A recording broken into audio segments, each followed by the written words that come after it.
quando a gente pensa em patrimônio cultural, a gente pensa sempre em memória coletiva. Repetidamente a gente fala memória coletiva, memória coletiva, memória coletiva. A ideia de pertencimento a um determinado conjunto cultural, que seria uma unidade nacional ou regional, ou que seja. E, na verdade, a memória coletiva é uma coisa produzida, porque você não tem memória coletiva do patrimônio cultural que você foi identificado, vou dizer, foi escolhido para ser patrimônio cultural. Por exemplo, quem tem memória coletiva do Forte Príncipe da Beira? Sabe, isso não existe. Ou memória coletiva do Forte São Joaquim, em Roraima. Ou você não tem isso. Na verdade, é uma produção.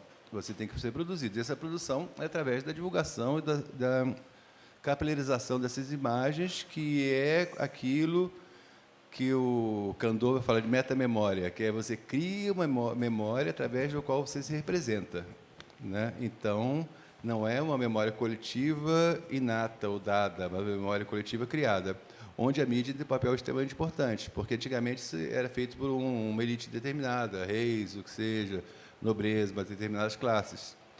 Hoje em dia, não. A mídia tem esse papel de fazer a criação dessa memória coletiva. E o patrimônio cultural, ele raramente aparece na mídia, a não ser nessas coisas, nesses fatos, que são assim, normalmente para dizer assim, como se fosse algo pontual. O Museu Nacional é patrimônio.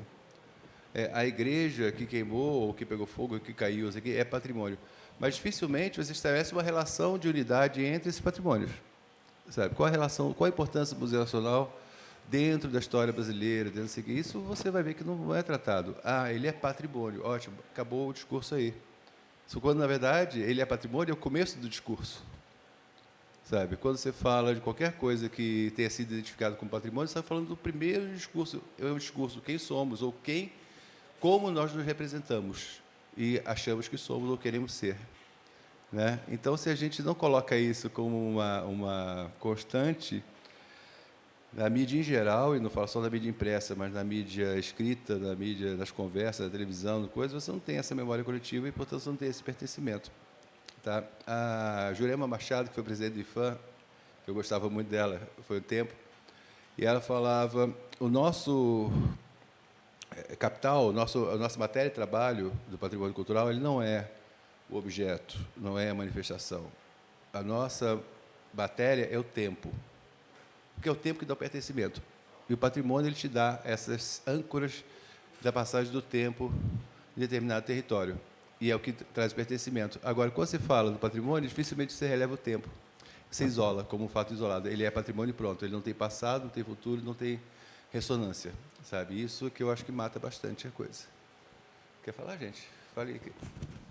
Só me ocorreu que, nesse aspecto do Museu Nacional, né, por exemplo, como a nossa memória é afetiva e talvez em algum ponto em que ela se torna coletiva, ela não é mais viva para a gente do que a própria memória coletiva que vai engendrar algo, que vai determinar como patrimônio algo como o Museu Nacional, né?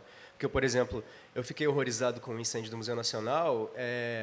E eu lembro, no café da manhã do dia seguinte, eu, a minha companheira, a minha filha de 4 anos, a gente chorou, os três, porque eu falava, nossa, porque para mim, quando eu fui ao Museu Nacional, quando eu era criança, aquilo é o paraíso da criança que quer ser o Indiana Jones, entendeu? Você olha um osso de dinossauro, você olha uma tumba egípcia.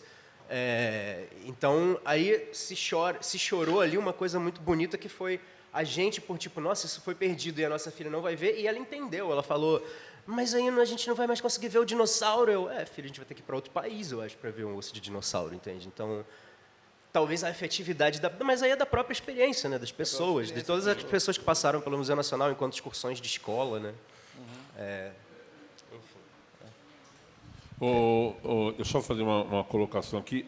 Ao final da fala deles, a participação de vocês estará aberta. Vai ter um microfone e vocês podem participar da prosa, fazer perguntas. E desejada, porque senão não tem sentido. Pedro, você quer seguir na sua fala? Você tem alguma coisa preparada para falar? Eu estou falando assim, o Museu Nacional, por exemplo, para mim, eu sou carioca, né? Então é o primeiro museu de todo carioca. Então, assim, eu cresci brincando aqui da Boa Vista, cresci vendo os dinossauros, cresci na lojinha do museu que existia, comprando fossilzinho, não sei o quê. Então, para o pessoal do Rio, foi um choque tremendo, até hoje. Eu fui no Rio a última vez, ainda se fala do Museu Nacional, sabe? Porque pertencia, e justamente aí que está o tempo. Ele foi dos meus pais, foi meu, e não será mais dos meus filhos. sabe? Minha filha mais nova também, ela falou a mesma coisa. Ah, pai, eu nunca vou ver isso, sabe? Porque está na nossa narrativa diária, cotidiana, tal, né?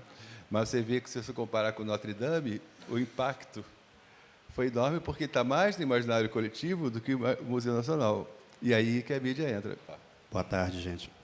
Então, o Museu do Ipiranga teve uma notícia recente aí sobre um plano para, não sei se transformar ele numa OS, aquela velha discussão se o Estado, se uma instituição pública tem condições de gerir um acervo cultural, e essa discussão está presente lá, principalmente agora, né? E é isso também que norteou toda a questão envolvendo o Museu Nacional. O que a gente vê desde o momento que ardeu em chamas ali na noite de domingo, 3 de setembro, né? Foi uma disputa de narrativas. Inicialmente, quem é o culpado, né? Uma caça desesperada por quem é o culpado.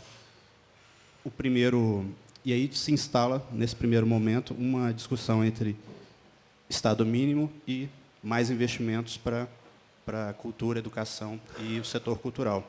Esses dois vetores começam a disputar uma narrativa ali, que está presente não só no caso do Museu Nacional, mas toda a cultura em geral, né?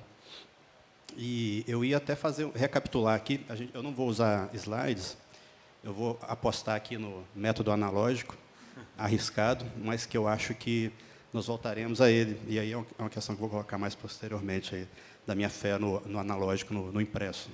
O ocorrido com o Museu Nacional é emblemático de várias discussões.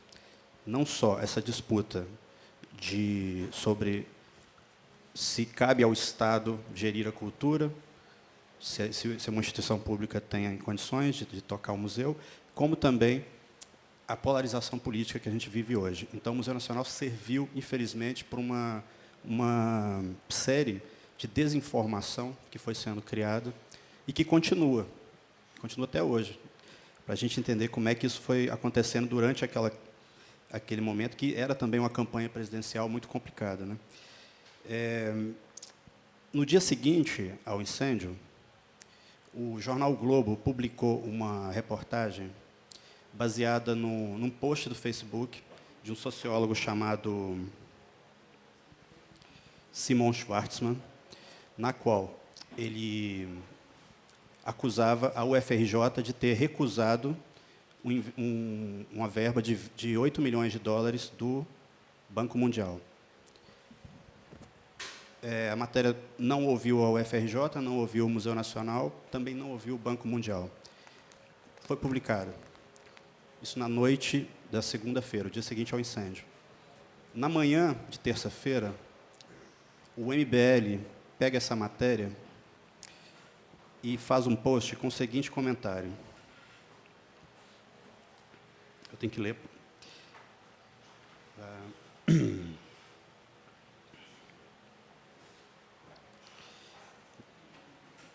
Cadê o MBL? Ah, tá. A cola. A ideologia mata nossa cultura. E aí o Kim Kataguiri já faz um vídeo também comentando isso, e isso começa a viralizar, e não para de viralizar. Aí, a Folha de São Paulo, à tarde, pega esse assunto, mas ouve o Banco Mundial. O Banco Mundial diz, não foi culpa do UFRJ, basicamente isso. A coisa foi descontinuada ali, mas não tem culpados por isso não ter saído do papel.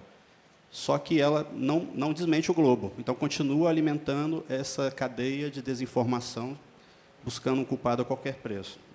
No caso, o UFRJ. Aí, no dia seguinte, o professor, tem que dar os nomes corretos aqui, né? Tem que checar. Antônio Carlos de Souza Lima, que é titular do programa de pós-graduação da Antropologia Social do Museu Nacional, faz um post apresentando a versão dele, pedindo para que se veicule a informação correta, mas já era tarde, né, gente? Isso aí foi 2 dias depois, e o estrago já estava feito. E aí,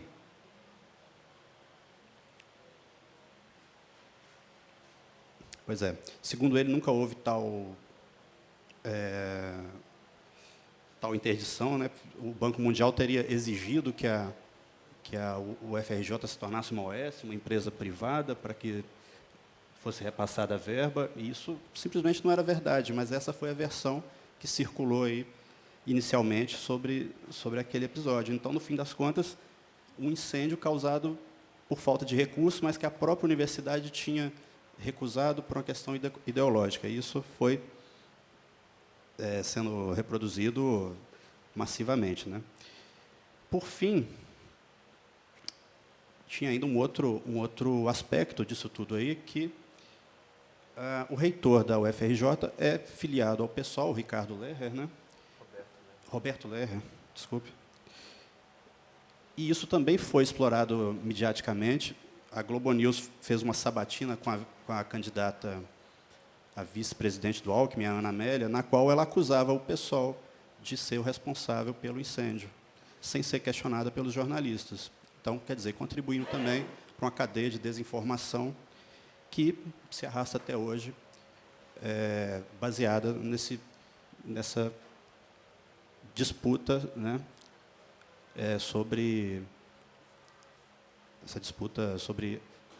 Estado mínimo e investimentos em cultura, que é o que a gente está observando hoje e que, infelizmente, o Museu Nacional tem sido usado tão somente para alimentar as políticas que estão sendo implementadas hoje, né? E o analógico é mais lento, gente, calma lá. Mas ele é mais profundo.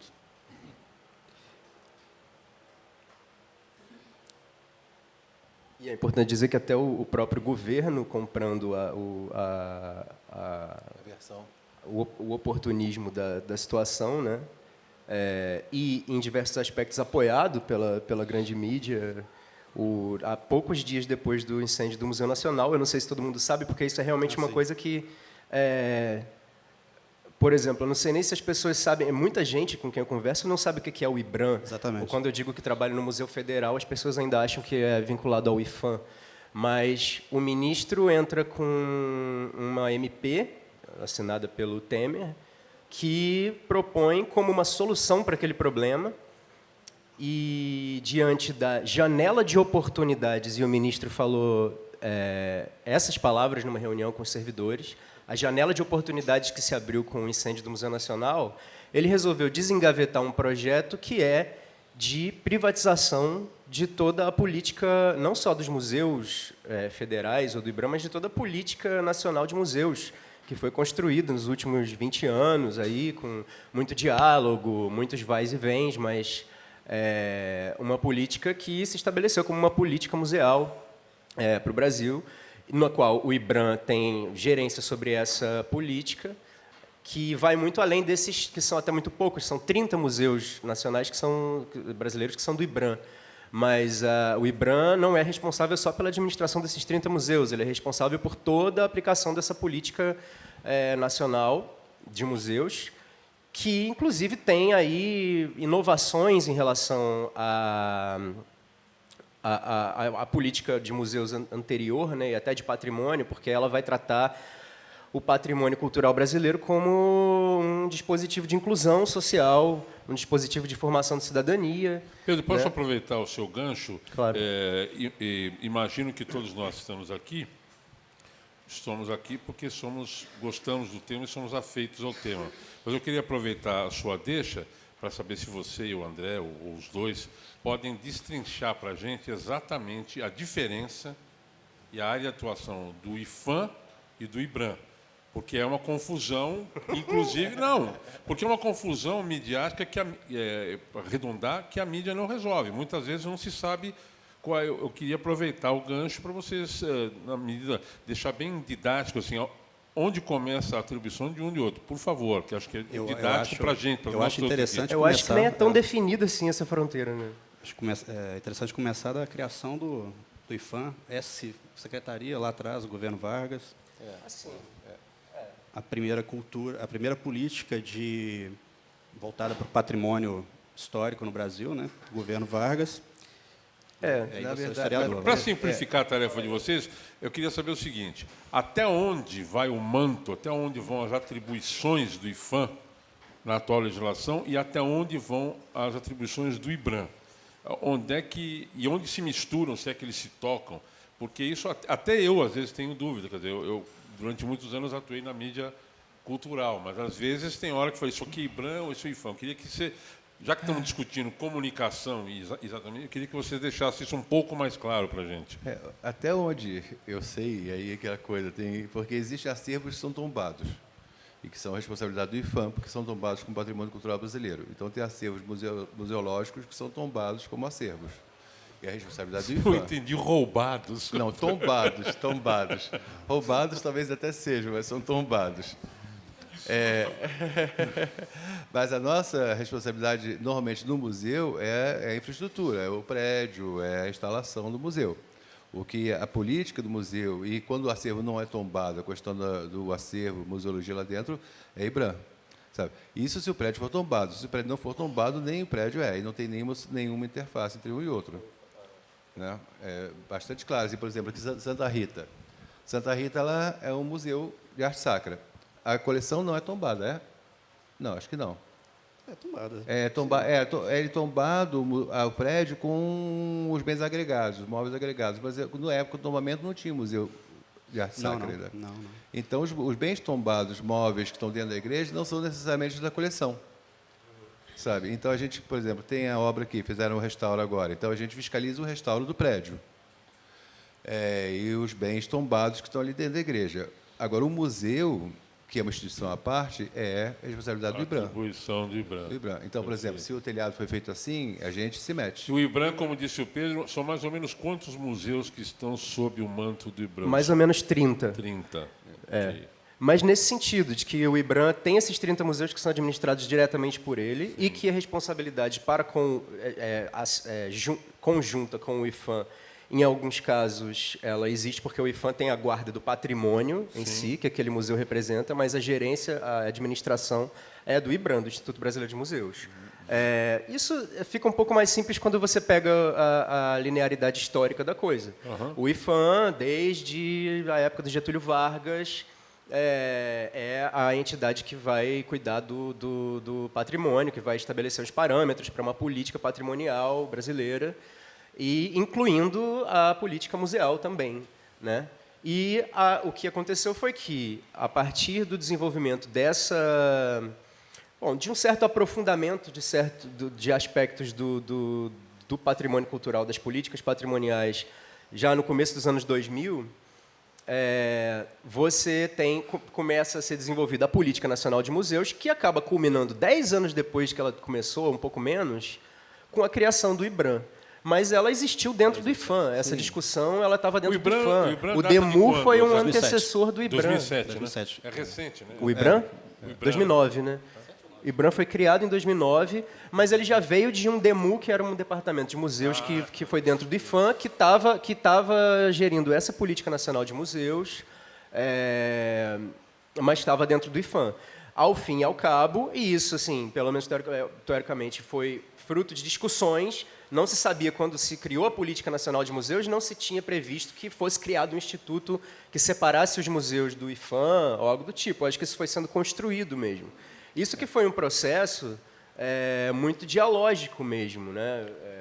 A questão da Política Nacional de Museus. E daí a nossa horrorização quando vem o ministro e propõe a extinção do IBRAM. Eu não tinha chegado nesse ponto ainda, né? Porque a janela de oportunidades que o ministro viu, como eu estava falando antes, foi a de, o Museu Nacional, que não é um museu do IBRAM, ele só tem a ver com o IBRAM porque ele é um museu e o IBRAM cuida da política museal, mas ele é administrado pela UFRJ. De todo modo, foi a primeira vez que o IBRAM foi mencionado na mídia nacional, foi em função do incêndio. Então, ele propõe a extinção do IBRAM, a criação da ABRAM, que seria uma agência, mas, a princípio, poderia ser, não, tá bom, vai só transformar numa agência. Só que não é uma agência não seria uma agência como a Ancine ou a Anvisa, né, agências estatais de regulação. Seria uma grande OS, que administraria os museus com fundo e gestão privada. O projeto do ministro foi esse. Por sorte, com muita articulação dos servidores e muita mobilização das bancadas parlamentares simpáticas à causa, e também, eu acho, por um certo descaso do governo, do novo governo, em relação a esses temas, até por não entender direito o que está em jogo, o que pode ser não ter entendido a oportunidade de privatizar tudo, talvez, ele acabou caducando esse MP, então isso foi... A gente ganhou essa primeira batalha e esperamos os próximos ataques. Não deu tempo de destruir o IBRAM. Eu Não acho deu que tempo destruir ainda. as coisas também dá trabalho. Dá. É que, Então assim, não deu tempo. Já... Quando havia o DEMU dentro do IFAM, a gente foi se percebendo, o pessoal do DEMU, que havia necessidade de uma gestão diferente. Porque o IFAM tem, por tradição, essa questão da preservação dos bens materiais, né, por tradição. Tem outra política a partir de 2000 e tal, mas é uma tradição do IFAM ser cuidado com o patrimônio edificado. E a questão da gestão do museu que estava ali dentro ia sendo deixada de lado bastante. Assim, a prioridade era sempre conservar o prédio e tal. Não havia uma política de museus dentro do IFAM. E aí o DEMU, com a criação do DEMU, o crescimento do DEMU, foi sentindo que havia necessidade de uma separação, porque são coisas bem diferentes, com dinâmicas bem diferentes, né? Então, foi até para a gente muito traumático na época, né? De repente, perdemos os museus que o IFAM considerava a cara pública do IFAM. Mas uma cara pública que nunca deu muita atenção, sabe? E aí eu estou lembrando esse negócio que você está falando do Museu Nacional, mas é porque isso não é o Museu Nacional, isso é uma coisa que, por exemplo, se fala esporadicamente quando tem uma coisa, queimou o Museu Nacional. Tá, então a gente sabe que a Biblioteca Nacional não tem programa de incêndio, Museu Histórico tem programa de incêndio, Pinacoteca? Pinacoteca Museu da Língua Portuguesa? O Centro Histórico de Paraty Museu não tem da Língua Portuguesa, bem Museu da Língua lembrado. Portuguesa. Esse museu não tem. Exatamente, Museu da Língua Portuguesa. Já que tinha queimado o MAN na época, no Rio de Janeiro, da década de 70, perdeu-se uma É coleção. uma crônica de valiosíssima. grandes tragédias. Agora, né? crônica de grandes não é só instituições públicas, né? O Não. Museu da Língua Portuguesa também, Menina dos Olhos lá da Fundação Roberto Marinho em São Paulo também. Não são instituições públicas necessariamente. Inclusive, são conjuntos, são casos particulares. Aqui, estou falando, Paraty é tombado, mas não é público. Só que não tem plano de incêndio. Bota fogo aqui, e quando pega um casarão aqui, a gente fica assim. Eu acho que a mídia tem um papel, sim, e os órgãos também não ajudam muito. Porque, na época da Fundação Pro Memória, que vocês são muito crianças, não vão lembrar, havia uma campanha permanente de divulgação do patrimônio cultural. Isso você via a Fundação Roberto Marinho, aquela coisa estava sempre ali. Isso ajudou bastante, até para a criação dessa memória coletiva, sabe, de que você está sempre expondo o patrimônio, mostrando o patrimônio e tudo mais e tal. Mas os órgãos, eles também têm essa coisa, também historicamente, está muito isolado da sociedade. Isso aí não tem jeito. Assim, é uma coisa... Eu já escutei uma vez, eu vou repetir, nem devia repetir, mas um técnico do IFAM, que é muito antigo, fala, não, o IFAM é o Itamaraty do serviço público. Assim, então, tem aquela coisa de ser um órgão que cuida da cultura. E a cultura, dentro disso, já visto como elite, como uma coisa de elite. Sabe? Que também é uma tradição brasileira.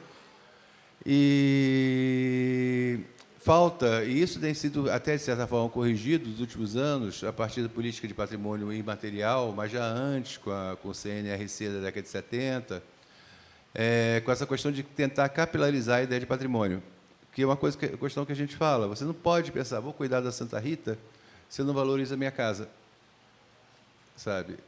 Assim, essa questão dos contextos, o patrimônio como sistema cultural e não simplesmente como uma coleção de objetos díspares, que foi uma maneira como se tratou muito tempo patrimônio dentro do Estado brasileiro, aliás, dentro do IFAM, como uma parte separada do Estado brasileiro quase, né? E sempre a vida autônoma, você vê, o IFAM tem 82 anos, ele passou por ditaduras, democracias, com o mesmo decreto 2537. Surgiu como uma ditadura, né? Não. Esse é o engano histórico. Ele criado em 36. Essa é uma polêmica. Não, ele criado Na época do Gustavo Capanema.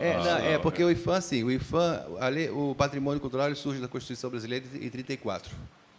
Então, não era da ditadura dele, o IFAM é criado em 36. E o decreto que regulamenta... antes do Estado Novo. 37 já no Estado Novo. e o decreto que regulamenta é do Estado Novo. Mas o parecer que embasa o decreto, ele tem dois. O do Blaise Sandra, que é o poeta modernista suíço, que é lá da década de 20 ainda. Depois tem do Mário de Andrade, e aí depois o decreto de 37. Então, é uma ideia, porque o IFAM ele nasce do processo. Claro, não nasce... O Getúlio não inventou o IFAM, né? Antes da década de 20, tinha a Inspetoria de Museus e Monumentos, né, que já protege Ouro Preto. Então, já havia uma política sendo construída de patrimônio cultural brasileiro. O IFAM é fruto do modernismo brasileiro, na verdade, porque quando você pensa a ideia de Ouro Preto, a ideia de um patrimônio barroco como coisa, ela está lá naquelas viagens da Tarsila do Amaral, com Oswaldo de Andrade, com o Blaise Sandrá, por Ouro Preto. A ideia de que existia um patrimônio cultural brasileiro, que era uma questão que era uma dúvida, né? Até então, você pensava no Brasil como um território. O Brasil era uma terra.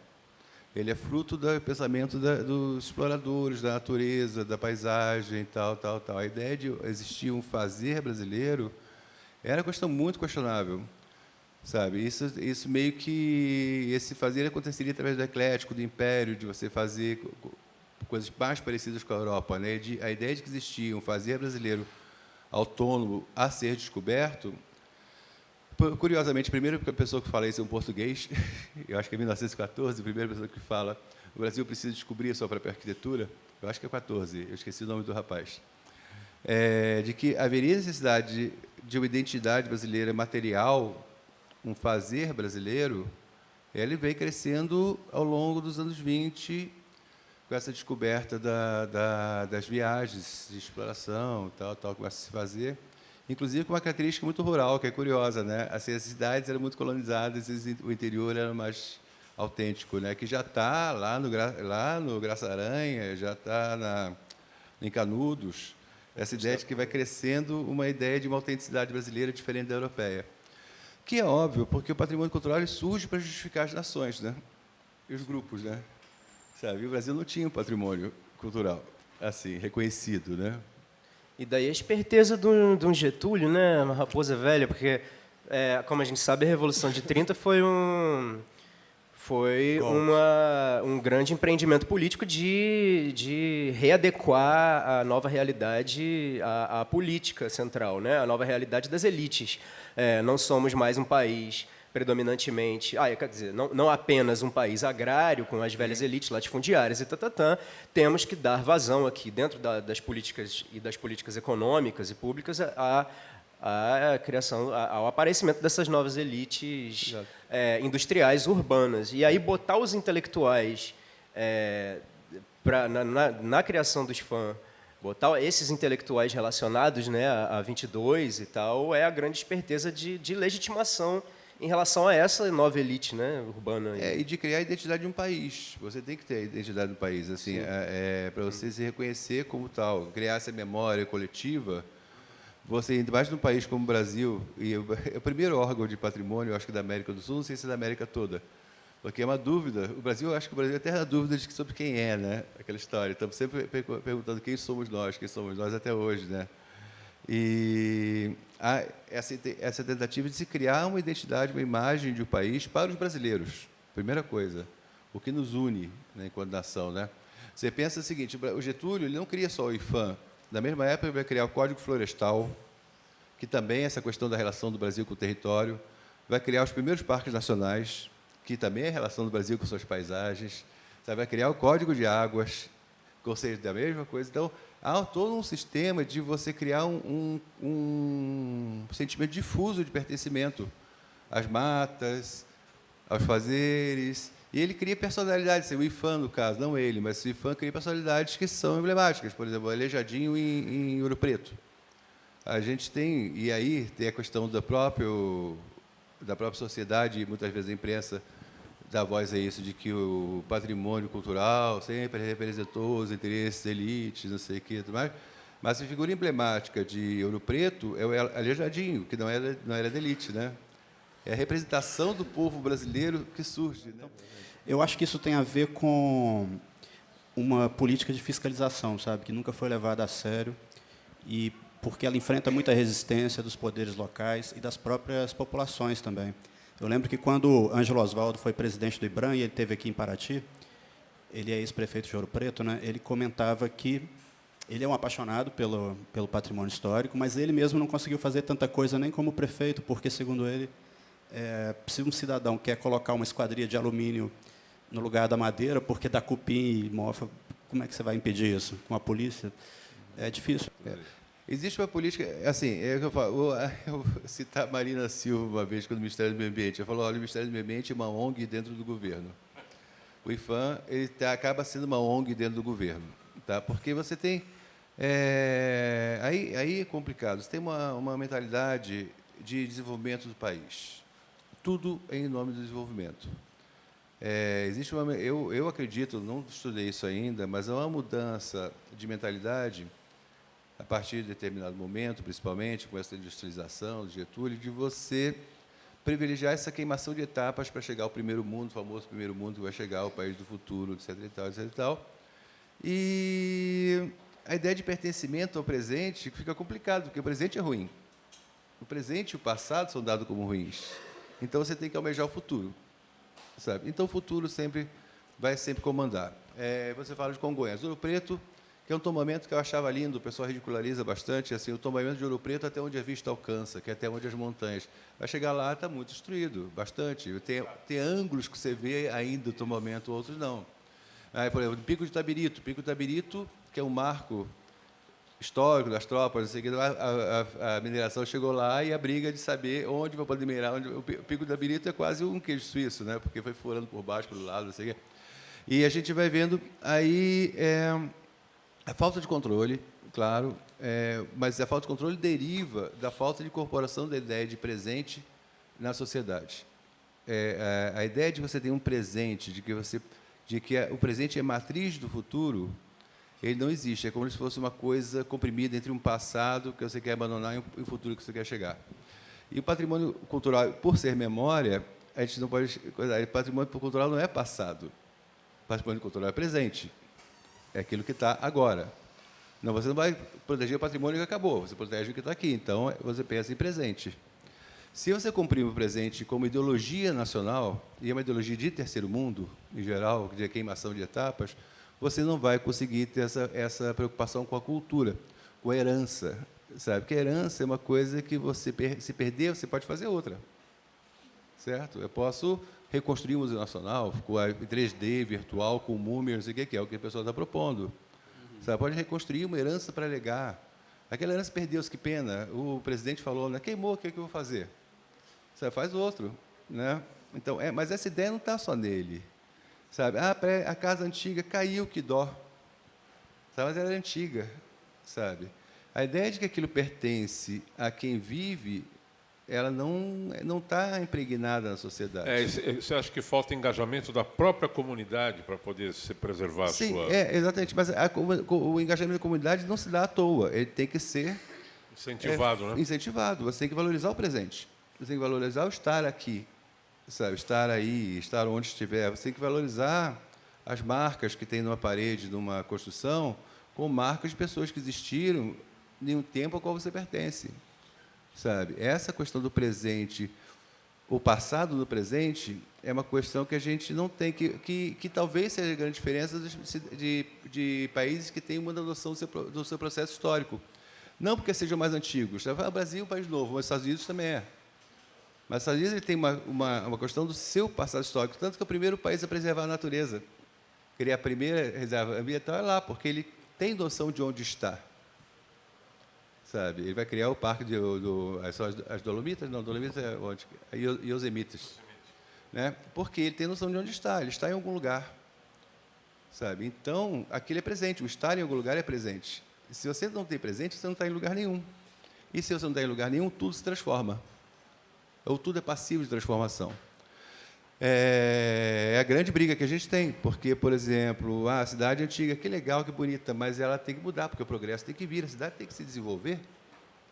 O prédio está caindo, então tem que fazer um novo, porque aquilo está caindo. Sabe? Então, essa ideia de que aquilo pertence a você e você pertence a ele, é um processo histórico que te dá.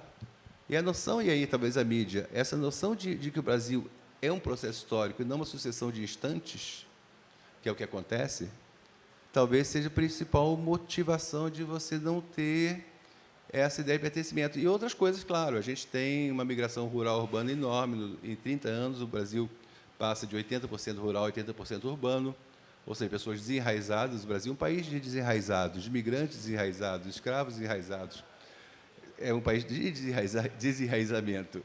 O cara não tem noção de pertencimento, né? Ele vai Exatamente. Ele vai trabalhar numa empreiteira em Congonhas do Campo, mora ali, não está nem preocupado se aquilo é... Sim, exatamente. Daí que um dos principais atores, né, o ato de despertar alguma sensação de pertencimento a um patrimônio comum, isso tudo, No Brasil, diante dessa circunstância, desse desenraizamento original e quase atávico, é o Estado, né? E daí eu acho que a importância das políticas públicas e das políticas públicas do Estado serem vistas como tais e como matrizes teóricas e de indicações que você vai seguir. E aí existe um papel da mídia, que a mídia, inclusive, se autonegligencia nesse papel, que é o de ajudar o Estado, ou com crítica, com embate também, com tensões, como espaço de mas debate, ajudar não. o Estado a fazer com que isso seja percebido para a nossa noção de patrimônio ser um pouco mais viva, né? E Você não uma diria- coisa morta. Você como diria, já que estamos discutindo comunicação e patrimônio histórico, que, no geral, a mídia tem má vontade com o assunto? Eu acho que... Vocês diriam? eu Eu estou exagerando. Não está não. O que acontece é que a mídia tem uma abordagem superficial. Superficial. E a discussão do patrimônio público, patrimônio histórico, ela é sempre voltada numa dimensão do consumo, de turismo, para atender a uma coisa mais fácil. Então, a mídia comercial, principalmente, ela não se permite o aprofundamento de nenhum tema, ainda mais um tema como o patrimônio histórico. Seria fantástico A não ser que a mencionar, Fundação Roberto Marinho ajude na reforma e aparece nos mas aí com interesses difusos, né? Nem sempre muito claros para quem está vendo. É sempre aquela coisa da imagem do prédio bonito e tal, mas a política não é discutida. E também o impacto daquilo, né, na comunidade também nunca é discutido. Então, eu acho que a mídia como espaço de debate, a mídia comercial não existe. E, nas raras vezes que isso acontece, é um pouco na mídia impressa. Eu cito como exemplo um episódio que eu até andei lendo esses dias, do jornal Zero Hora de Porto Alegre, que apareceu um projeto na Câmara dos Vereadores lá que transferia para os vereadores a curadoria cultural da cidade, o que deveria ser tombado, o que seria nomeado, o que seria homenageado. E aí a sociedade reagiu a isso. Sim. E o jornal Zero Hora meio que foi um espaço de debate disso, apresentando argumentos contra e a favor. Mas isso, eu diria até que foi uma outra época. Foi há 10 anos atrás, antes das redes sociais atropelarem a mídia tradicional como um espaço de debate, né? Mas é isso. Eu acho que isso poderia ser mais produtivo se o Brasil tivesse tirado o capítulo 5 da Constituição do papel, que é a comunicação social, né? Que ela deveria se orientar por um sistema de complementariedade entre privado, público e estatal. Eu acho que um sistema público poderia aprofundar esse tema com mais... É interessante, assim, o papel dessa mídia pública, no caso, né, dessa mídia pública, não governamental, mas pública, é fundamental porque você tem que pensar também que o Estado também é desenvolvimentista, e isso há muitos anos. Então, por Muito exemplo... bem lembrado. Inclusive, os governos progressistas. Sim. Não vamos isentar Não, os não. governos petistas de que ficaram na mesma pauta do desenvolvimentismo do Getúlio. Nunca se pensou... A pauta nunca foi meio ambiente, nunca foi prioridade. Nem patrimônio, nada disso. Existia uma coisa interessante. Bom, aí tem várias questões, ficaria muito longo, mas, então, a mídia pública, no caso, a mídia... seria extremamente importante para a gente forçar um pouco essa ideia, né? Aí voltando ao Getúlio, né? Eu sempre te conto que essa história, que não sei se é verdadeira, foi o Darcy Ribeiro que contou, e o Darcy ele tinha o nariz um pouco comprido. Essas experiências dele, né, pessoais. Ele fala que quando ele queria proteger o Xingu, proteger os índios do Xingu, ele chegou para o Getúlio e falou, eu não podia falar de índio para o Getúlio. Aí eu falei, não, Getúlio, tem que proteger aquela área ali, que é muito típico do Cerrado, não sei o quê, porque é um símbolo do Brasil. E o Getúlio concordou com isso. Aí ele falou, e aí, melhor para cuidar do Cerrado são os índios que já moram lá. E aí criou-se a coisa. Hoje você planta soja em todo o entorno daquilo ali, que era, na década de 40 ainda, um símbolo do Brasil. Sabe? Hoje você pega qualquer... Eu sempre falo, em algum momento da história do Brasil, o que era atributo brasileiro, que era o seu espaço, virou recurso. Né? Então, aquilo que era majestoso, onde o gigante deitado em berço esplêndido, passou a ser minério a ser exportado. Né? Então, há uma mudança de mentalidade em relação ao lugar. E é uma mudança de mentalidade em relação ao patrimônio. Quando o patrimônio ele era uma identidade nacional, ele passa a ser um recurso turístico de economia, que não possa ser ao contrário. É bem interessante como forma de divulgação desse patrimônio e de vivência, que o patrimônio ele não é para ser visto, ele é para ser vivido, é para ser entrado, experimentado, sabe? Mas ele é assim, eminentemente também contemplativo, porque você tem que experimentá-lo e vivê-lo e não passar por ele, né? Então, mas o turismo é bom para isso, mas só que ele virou uma moeda. Então, você tem coisas assim incríveis, porque que a gente fala da cenarização, transformar em cenário, né? O cenário tem que você tirar o tempo e colocar ele no presente. Você vai lá visitar aquele cenário e vai embora, sabe? Porque se você disser só a aparência, você não precisaria conservar nada, é só reconstruir, né? Então, e bem ou mal, há uma certa tendência a você criar cenários para que turistas possam visitar. A gente tem esse problema. Às vezes a gente fala que o nosso maior oponente é o poder público, na verdade, porque ele não fiscaliza, né? Ele não quer fiscalizar, porque a questão do tempo eleitoral é o tempo do patrimônio é outro, então o cara tem que atender aquele eleitorado, então vai deixar assim fazer aquela obra, porque tal. E, em segundo lugar, que é a questão da iniciativa privada, que essa você consegue até controlar. Mas, quando ela tem uma conivência do poder público, fica difícil, sabe? Porque aquela tolerância, porque você tem um outro tempo, uma outra coisa, e você não tem essa ideia de presente, sabe? Que eu acho que é fundamental, porque isso é uma coisa que você não cria por decreto. E aí que é a questão da mídia, você não cria por decreto, o IFAM também não cria, o IFAM tem seus problemas, enormes problemas, assim, como acho que todo órgão deve ter, né? Todo lugar, toda família tem, né? Tem pessoas que têm uma visão, outras pessoas que têm outra visão, tal. Mas o IFAM não vai criar essa mentalidade, essa capilarização da ideia de patrimônio, essa capilarização da ideia de presente, que é fundamental para qualquer sociedade. Eu estar aqui é fundamental. Isso a gente não vai conseguir criar. Há tentativa, sim. O IFAM, em 2009, lançou um projeto que chamava-se Casas do Patrimônio, que agora foi extinto. Mas que era justamente isso, interação direta com a sociedade, buscando trabalhar com bens não patrimonializados, assim, não coisas que sejam reconhecidas como patrimônio, mas reconhecer que o patrimônio está em todo lugar. É aí que a gente entra no imaterial também, você não acha? Porque é outra coisa que as pessoas têm muita dificuldade também de entender o que é o patrimônio imaterial. E é meio recente, né, essa política de tombamento de bens imateriais. É de 2000.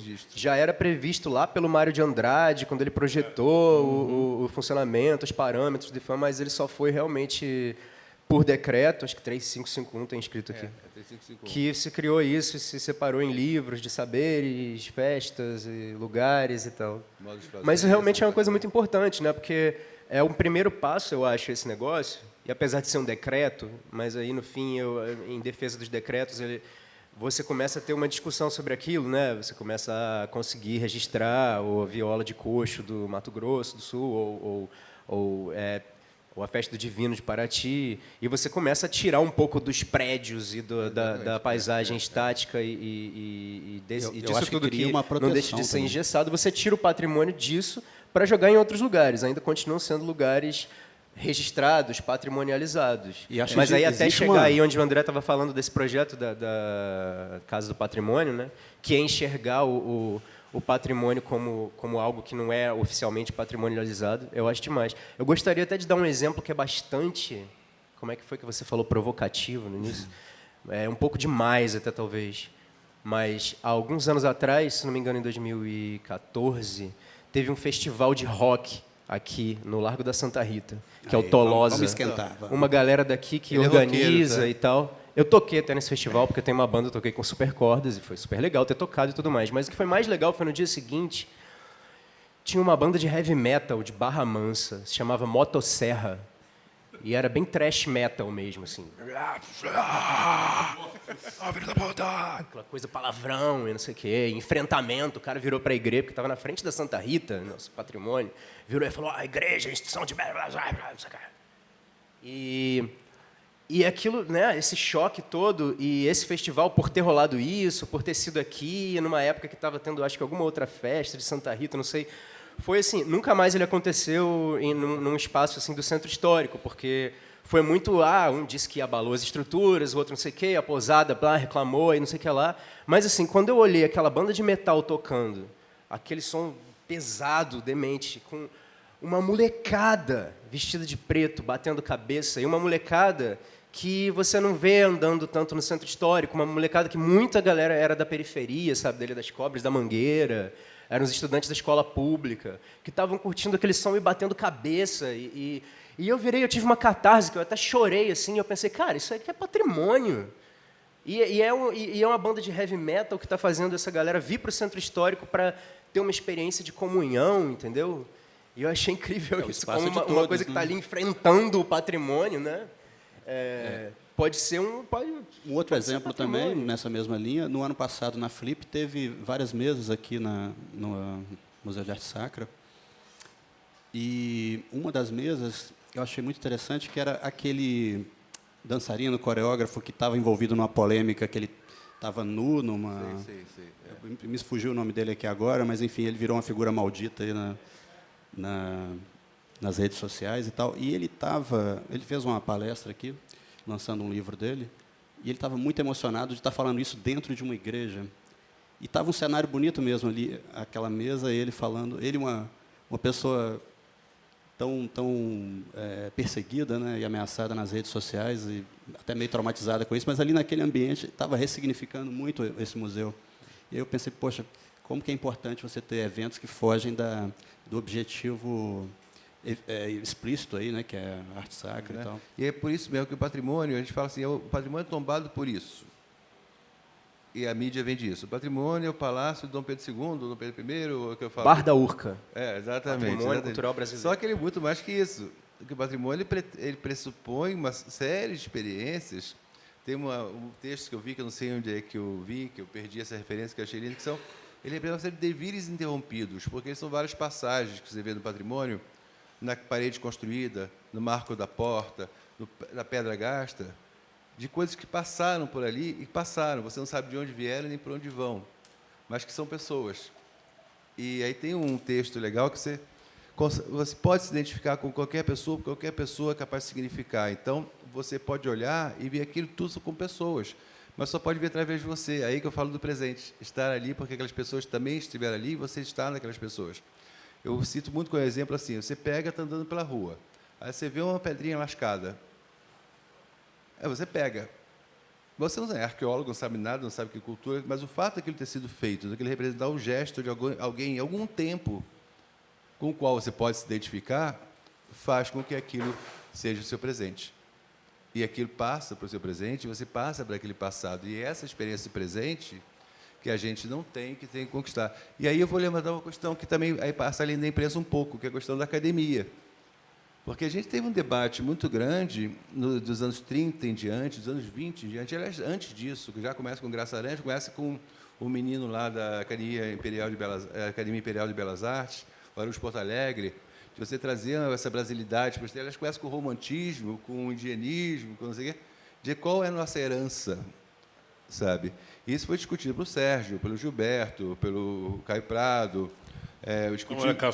Câmara Cascudo, uma série de pessoas. Essa discussão foi muito importante para o Brasil. Você tem que lembrar que a política patrimônio imaterial, a gente fala do decreto de 2000, mas ela começa em plena ditadura com o Centro Nacional de Referências Culturais do Aloysio, fomentado pelo Golbery e do Ministério de Ciência e Tecnologia, com essa preocupação da nossa herança.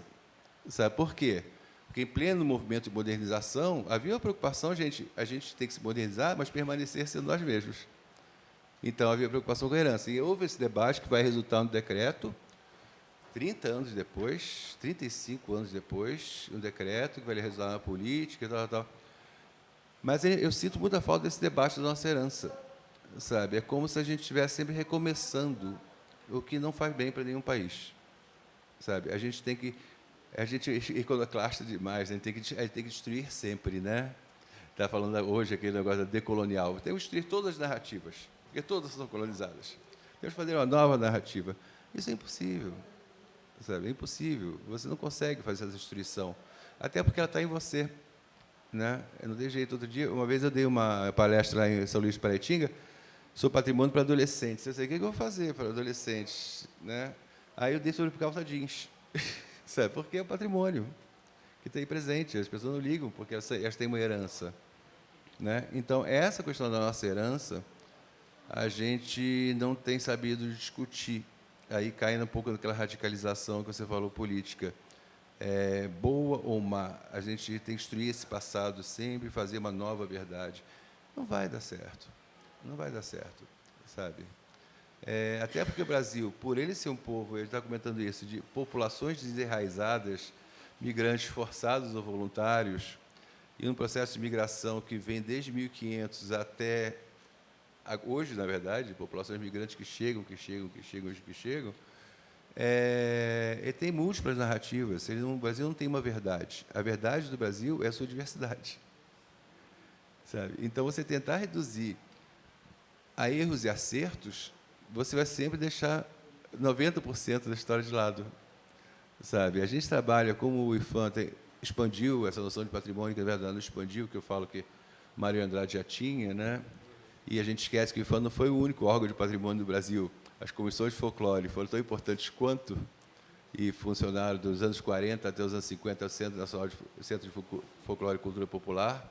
Ou seja, a parte material era cuidada pelos folcloristas, fazendo inventário e documentação, que hoje a gente quer fazer, mas já se fazia, e vai dar origem ao CNRC, ou seja, a gente sempre pensou que foi um único órgão, mas não, tinha as comissões de folclore que são importantíssimas.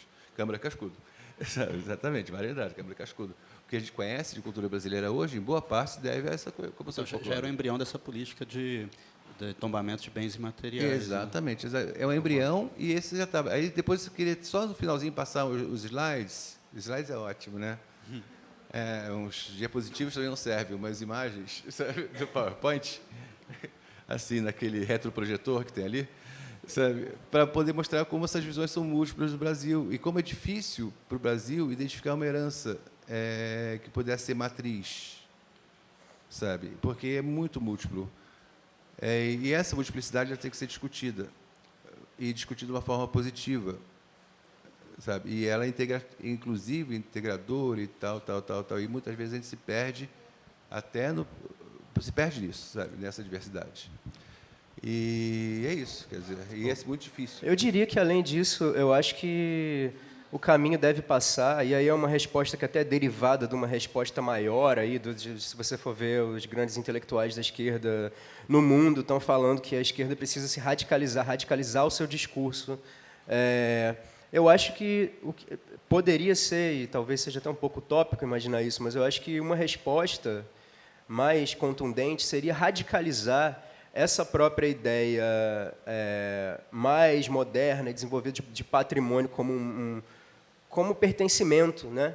Como considerar que o patrimônio é a sociedade, pertence à sociedade que o pertence também. E eu acho que talvez uma radicalização nesse sentido, e uma radicalização em ato de ocupação dos patrimônios, algo como já existe, por exemplo, na Universidade, na Aldeia Maracanã, ou... eu acho que a radicalização é algo que a gente hesita, né? Todo mundo hesita, assim como hesita em ir para a rua quando tem uma manifestação, em quebrar alguma coisa quando é necessário quebrar alguma coisa. Há muita hesitação nesse sentido, mas eu não vejo outra saída senão a radicalização, e que os patrimônios sejam ocupados por aqueles que querem, que acham que aquilo lhes pertence, e que aquilo tem de fato alguma importância. Assim. Bom, assim, é difícil, mas eu acho o seguinte: me incomoda muita coisa, inclusive na própria sociedade civil. A gente está acostumado uma pergunta: patrimônio para quem? Porque o patrimônio da elite. Mas, na verdade, o patrimônio não é da elite. Ele passa a pertencer a todos. Tá? E você pode ter várias leituras. Então, eu acho que essa que eu pergunto, assim, o patrimônio para quem, já exclui várias leituras do patrimônio. Assim, por exemplo, se você vamos pegar uma coisa típica da minha região que eu estou trabalhando lá, fazendas do café. Vamos pegar fazendas do café. Então, estamos tomando a fazenda do Barão de Tremembé. Não estamos tombando, nem está tombado, mas é um exemplo fictício. O cara fala: está vendo? Patrimônio da elite. Mas não está vendo a mão escrava que trabalhou ali, não está vendo o cara que morou depois do barão, não está vendo a paisagem que existia antes da fazenda de café, não está vendo nada. Ele está vendo a fazenda como documento de uma pessoa de um determinado lugar, em determinada situação social. E o patrimônio é muito mais que isso. Sabe, eu não sei quem construiu essa casa. Eu só posso dar um exemplo, só rapidinho. Tem uma igreja lá em Taubaté, famosa Taubaté, onde eu moro, Terra da Grávida, que todo mundo sabe que é Terra da Grávida Taubaté. Eu morei no condomínio dela, tá? Então eu conheço ela quase pessoalmente. A Grávida virou uma nova versão do ET de Varginha, né? Grávida de Taubaté. Exatamente. A Igreja do Pilar. A Igreja do Pilar é do século XVIII e ela é uma igreja excelente porque é uma das poucas, em São Paulo é a única, que é de taipa de pilão, aquela taipa socada, com a nave octogonal, influência mineira típica, sem naves laterais, construída uma capela de promessa e tal. Tem documento de fundação muito bonito, feito com um pilão esqueci a festa agora, um pilão especial de uma festa religiosa e tal. E eu estava num grupo de educação patrimonial das faculdades de História, da Unital. Aí, legal, historiadores, com um grupo de alunos de História, vamos trabalhar. Aí eu falei, bom, a Capela do Pilar está com problemas sérios, a gente tem que ver isso aí. E todo mundo, sim. Aí dei aquela olhada assim e disse, vocês sabem quando ela foi feita? Não. Você sabe por que ela foi feita? Não. Sabe quem fez? Não. Mas vocês acham importante? Sim. Não importa quem fez, importa que ela foi feita. O Barthes tem uma coisa assim, qual a importância da obra de arte? A obra de arte, ela importa porque ela foi feita.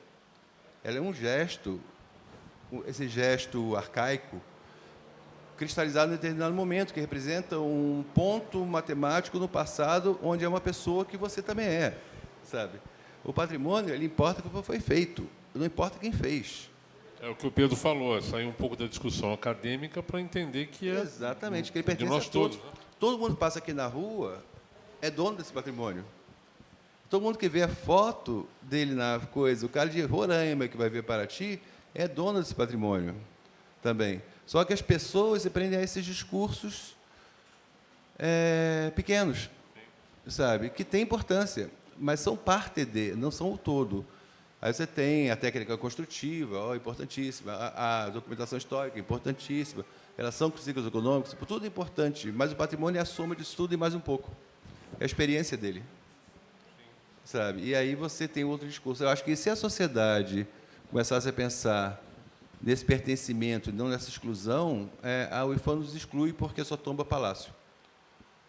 O que, primeiro, não é verdade, mas... É a imagem que se tem. A imagem que se tem, exatamente. Você começar a pensar, olhar realmente o patrimônio que é tombado, olhar a atuação do IFAM, olhar as comissões de folclore, olhar o CNRC, olhar a história do patrimônio desde o século XVIII, olhar as cartas de José Bonifácio, de 1921, sobre a natureza brasileira, você começa a entender que existe uma trajetória e que não é o IFAM, sabe? Essa coisa de corporificar, o IFAM, ou IBRAM, ou não sei o quê. Não é isso, é muito mais que isso, né? A gente trabalha para manter esse debate vivo, né? E está daquele período dos anos 30, que esse debate tem que continuar vivo e continuar vivo, como continua vivo na Europa, nos Estados Unidos, na Bolívia, em Guiné-Bissau, onde for, sabe? Porque é uma ideia de identidade e pertencimento. E nós pertencemos a alguma coisa, sempre, isso não tem jeito, né? A gente fala muito patrimônio, mas a gente está falando de herança, né? Em todo lugar do mundo, patrimônio é herança, né? Heritage, não sei o que. Não é. Aqui a gente traduzia como patrimônio, ótimo, maravilha. Mas é herança, é o que nós somos, o que nos formou. E nós só podemos ser alguma coisa a partir do que nós somos. A gente não pode se reinventar para virar uma pessoa diferente, né? Isso não tem jeito. Isso como país ou como pessoa, não tem jeito.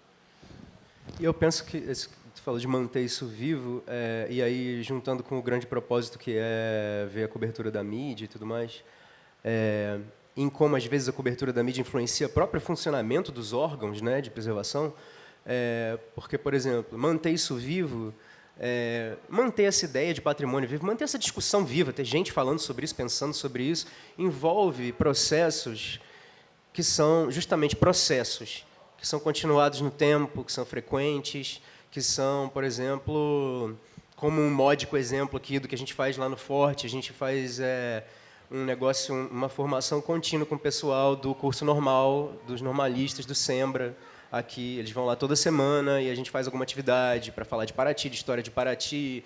A gente tem falado muito dos indígenas daqui, da origem, dos primeiros indígenas antes, enfim.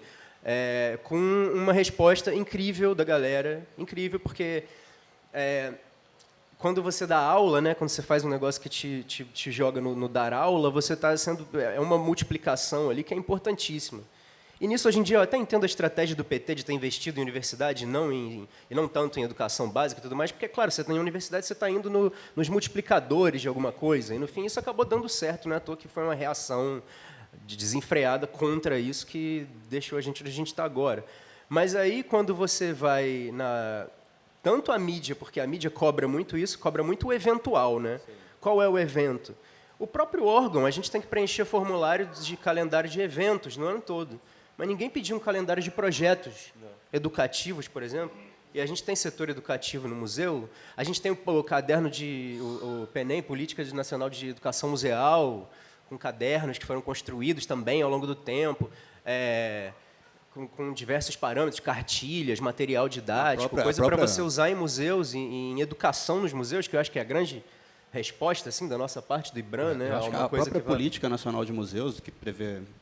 É um livro dessa grossura, 2010, 2020, ela é de encher os olhos, mas o que saiu do papel ali, né? Sim, mas aí o que sair do papel, essas coisas é realmente muito difícil sair do papel. A gente chegou no IBRAM aqui e a gente foi só dificuldade atrás de dificuldade, foi obstáculo atrás de obstáculo. Para a gente conseguir comprar um HD externo para guardar os arquivos e fazer o governo pagar, nossa, um suador, demorou anos até a gente descobrir. Isso porque estamos falando de Paraty, né? Imagina assim, lugares que não têm tradição histórica, né? Sim. Quem manda no lugar? Tipo assim, quem manda em Paraty? Aí você tem aí vários setores e possibilidades do que quem manda em Paraty. Eu não vou dizer quem manda, porque talvez tenha alguém aqui que mande e eu não vou me queimar demais. Mas assim, aqui você tem uma resistência. Por que a gente não tem um polo universitário nessa cidade, pelo amor de Deus, entende? Por que não? Essa cidade, a natureza dessa cidade, a vocação óbvia dessa cidade não é ser um balneário turístico de praia ou de que seja. É ser um lugar de pesquisa, é ser uma universidade. A própria cidade tem a vocação de ser uma universidade, não é? E ao contrário, o que a gente vê é o IAP, que é o instituto responsável por manter isso aí, estando confinado ali no lugar que não é apropriado, sem dinheiro para fazer, sem técnico para tal, e é tudo assim. Quando houve a abertura da Santa Rita, reabertura da Santa Rita, o Juca Ferreira era então ministro da Cultura, foi antes de 2016, né? E ele chegou a dizer, eu vou intervir junto ao ministro da Educação para que se faça um polo universitário aqui em Paraty. Mas eu pergunto, a quem interessa que não haja um polo universitário em Paraty? Aos donos da cidade. Porque a mão de obra barata é indispensável para você conseguir tirar dinheiro do turismo. Como a Paraty Cunha também. Quantos anos para resolver um problema? Não tinha interesse. Mas é uma questão de mão de obra barata. Se você qualifica a mão de obra, se você traz um monte de estudante, você vai ter altas atividades subversivas. Você vai ter bares aí funcionando até tarde, com música alta. Você vai ter coisas que o patrimônio... Tinha uma banda nos anos 80 aqui que se chamava Patrimônio Histérico, que é um nome genial. São coisas que o patrimônio histérico não toleraria, mas são aquilo que permitiria que esse patrimônio fosse, de fato, um negócio mais sincero, mais autêntico.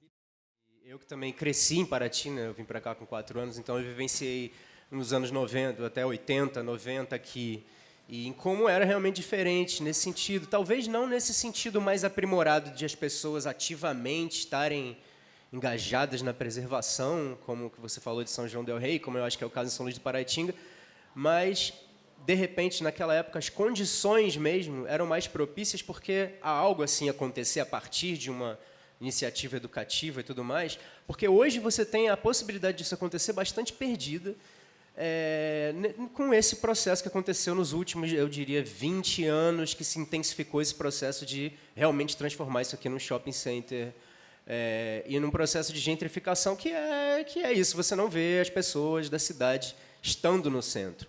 Quando eu era criança, eu jogava basquete na quadra, que fica ali na praça, e as crianças ficavam rodando. Ainda fica um pouco, né? Mas isso mudou bastante. A própria ocupação das casas, você tinha moradores, você tinha essas lojinhas de artesanato, todas meio parecidas e aquela coisa. Então, assim, a vida comunitária, a vida social da cidade acontecia aqui, assim. E hoje você não vê bem ela acontecendo. Hoje é realmente uma coisa voltada. E eu acho que isso tem a ver com aquela noção de patrimônio mais tradicional e talvez tenha a ver, e aí eu puxo aí uma outra possível interpretação para isso não acontecer tanto aqui em Paraty, esse envolvimento, que é a desigualdade. Paraty sempre foi uma sociedade, sempre teve uma sociedade muito desigual. Isso aí o famoso Monsenhor Pizarro e Araújo, lá em 1819, esse cara foi muito importante para a história de Paraty, porque foi ele quem transcreveu quase que todos os documentos, afora os que a gente tem aqui, mas mesmo dentre esses que a gente tem aqui, ele transcreveu a maioria dos documentos que nos trazem informações históricas sobre Paraty. Salvou-se isso? Mesmo de antes. Existe isso? Tem uma lata lá no IHGB de todas as transcrições do Pizarro. Pelo amor de Deus, né? E tem publicação já disso. Tem todos os documentos dessa lata do Pizarro estão no IHGB e foram publicadas numa revista do IHGB de 1967, dá para achar. Tá tudo lá. Aquele livro do tricentenário, né? Traz a Memórias Históricas, que foi o que ele escreveu. Nesse Memórias Históricas, ele observa como a sociedade em Paraty é desigual. Ele está em 1818 falando isso, sobre Paraty. 200 anos atrás, exatamente. De como é desigual quem tem... E, assim, ao mesmo tempo, o que a gente fala hoje, o que a gente traz da escravidão é a própria escravidão, né? E a gente está jogando um monte de pedra em cima, e todos, até nós, jogaram, na importância cultural da presença dos negros,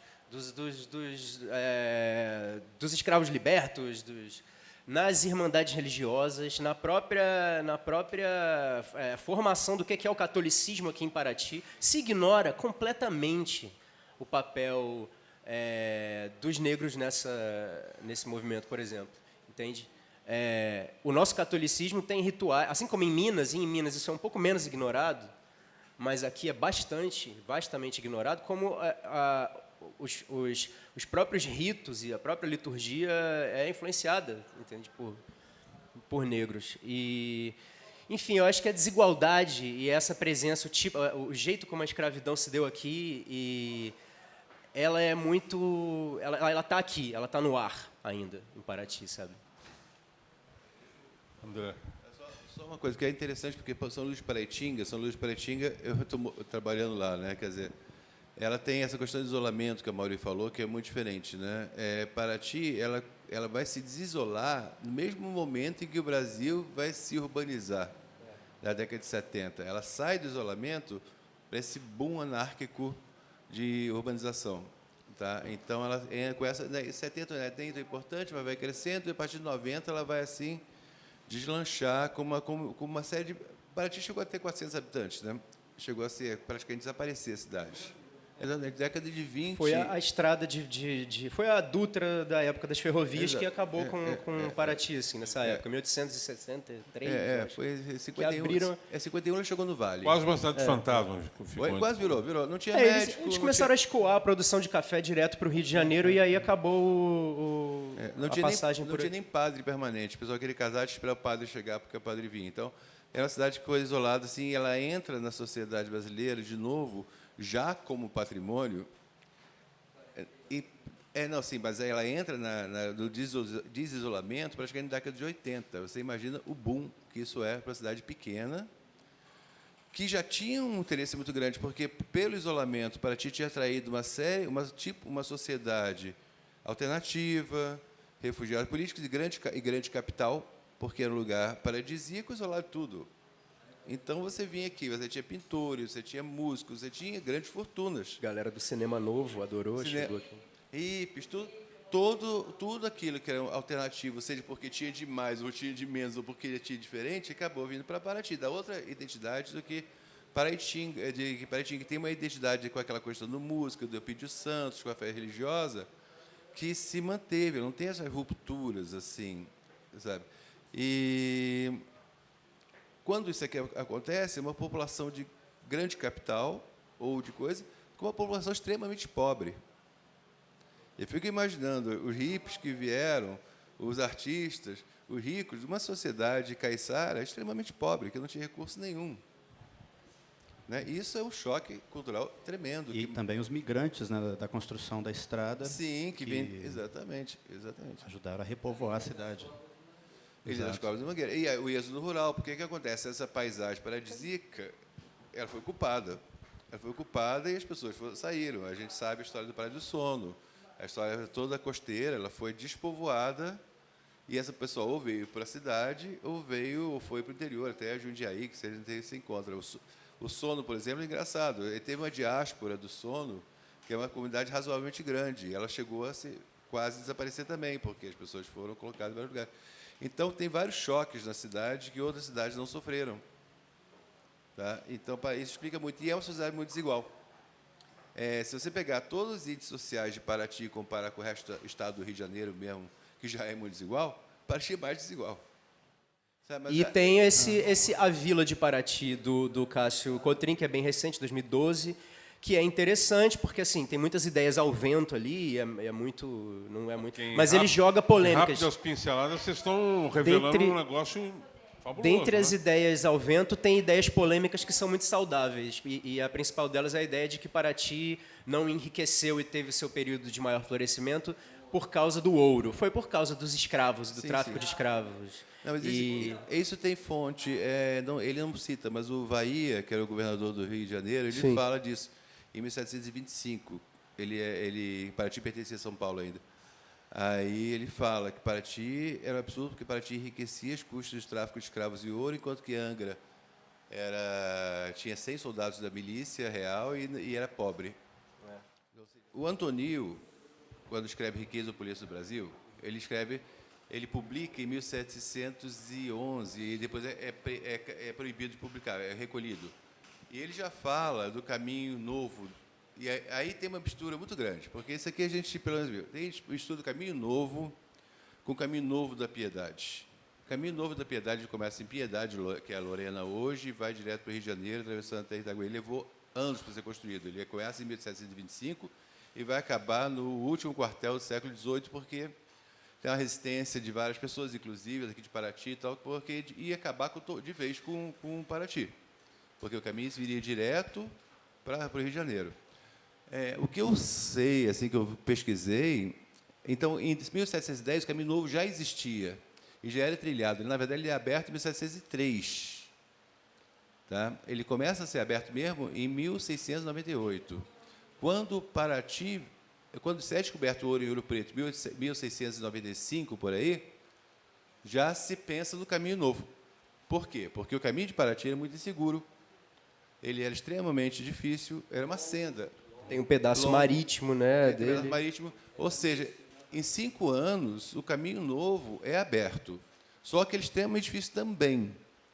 Tá? Até a variante do Proença, que eu achei... Quanto que é? 1700 e... A variante do Proença do caminho novo. Eu acho que é de 1725 ou 52, sei lá. Que é o que melhora o caminho. Então, quando você chega em 1710... Você tem o caminho novo, o caminho velho e o caminho do São Francisco já funcionando, porque o São Francisco também é no caminho. Sim. Tá? Então você tem. Só que a Casa de Fundição de Paraty, ela é fechada em 1710. Esse que é o grande lance. Ela é fundada... E oficialmente a Estrada Real data de quando? Em 1702, em Paraty. Então foram cerca de 8 anos que Paraty teve o registro oficial da passagem do ouro. Entende? 8 anos apenas. Mas isso foi se prolongando. Você tem uma representação dos negociantes pedindo para que se continuasse usando o caminho de Paraty, porque o caminho novo que passava pela Serra dos Órgãos era muito difícil. E muita gente, eles perdiam coisa porque caía no desfiladeiro. Então, é um caminho, como o André falou, ele demorou muito para ser terminado. Em 1715, ele é aberto de novo o caminho daqui. Sabe? Ele é aberto de novo. Mas só, segundo consta, não sei, para subir e para descer pela Serra dos Órgãos, porque para subir pela Serra dos Órgãos era impossível, mas para descer. Então, subia por aqui, e aí o Porto de Paraty ele adquiriu uma importância muito grande, porque ele é onde sobe tudo para Minas. E aí os registros... Tudo, os escravos, as cachaças, os mercadores, os produtos todos, não sei o quê, subiam por aqui. Sabe? Os que não vinham de São Paulo, porque o caminho de Santos era muito difícil também. Tem relato que o pessoal subia o caminho de Santos de 4, porque não conseguia passar. sabe? Por isso que aqui, que você mostrou a aldeia de Carapicuíba, ali teve uma importância logística muito grande, embora Sim. abandonada, né? Exatamente. Ela chega a ser anterior à fundação do Núcleo de São Paulo. núcleo de São Paulo. Aquilo é anterior, ele está ali, largado. largado, né? exatamente. Impressionante. Então, essa questão é muito complicada, né? Bom, eu vou falar, eu estou há 4 anos afastado de Paraty, então eu não estou acompanhando mais a legislação.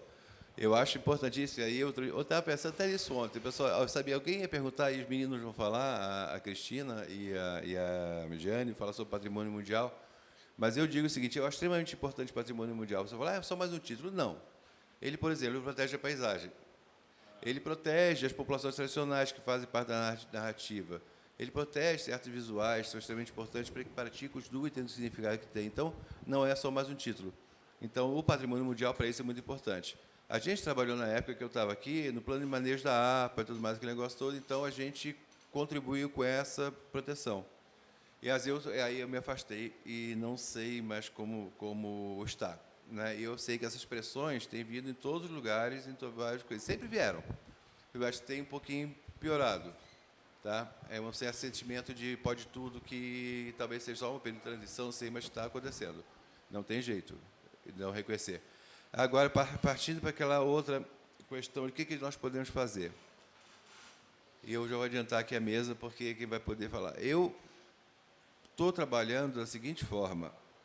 Rede. A gente começou a construir uma rede lá no Vale.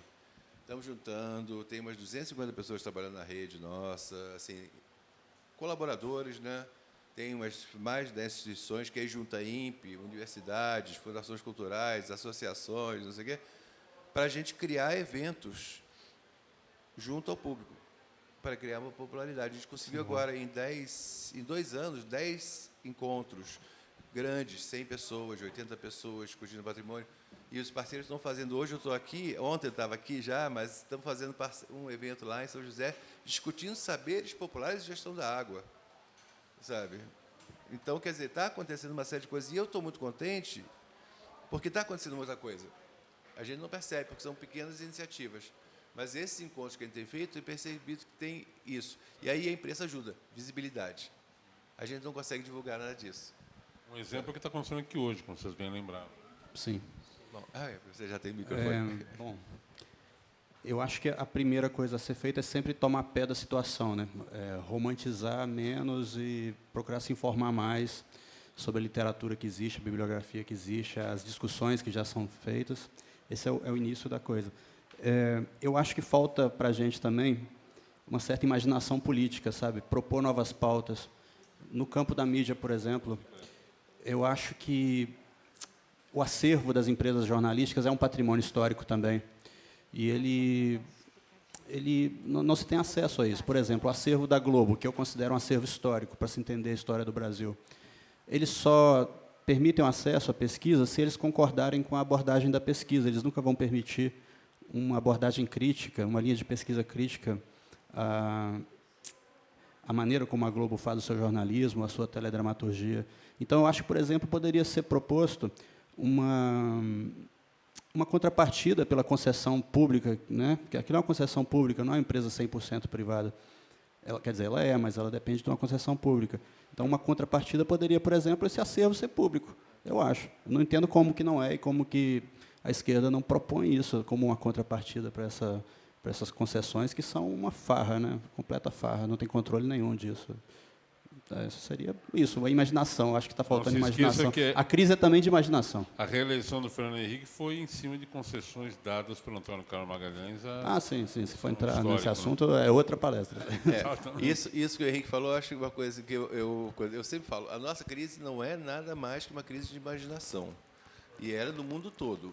Mas o brasileiro não pode ter direito de ter uma crise de imaginação. A essa altura dos campeonatos. Ele não pode, porque ele é a diversidade. Sabe, ele não tem um modelo, então ele tem que inventar. Eu só acrescentaria uma coisa que a gente está meio que fazendo, e é um trabalho de formiga, é um trabalho que não é visto, mas é importante, mesmo não sendo visto, que é com escola. Enquanto ainda existem escolas, em especial públicas, a gente que trabalha com isso, com patrimônio, com tudo mais, a gente tem que estar lá, a gente tem que trazer, principalmente, talvez, né, trazer as escolas, os estudantes para cá. A gente quis começar com os normalistas, os nossos projetos educativos, e focar neles, nessa estratégia de que eles serão multiplicadores, ou pelo menos em tese, quem faz o curso normal do Sembra está apto a dar aula na educação infantil, e vão ser os professores, entende, do futuro. Então, eu acho que é importante focar nessa galera. É uma estratégia bastante clássica e antiga, mas eu acho que agora é realmente um trabalho de formiga e tem muito pouco a ver com uma visibilidade midiática. Pedro, Henrique e André, muito obrigado pela presença. Foi Obrigado, muito legal. cara. Obrigado a presença de vocês Obrigado a todos. todo mundo que veio. Obrigado. Valeu demais. Boa tarde.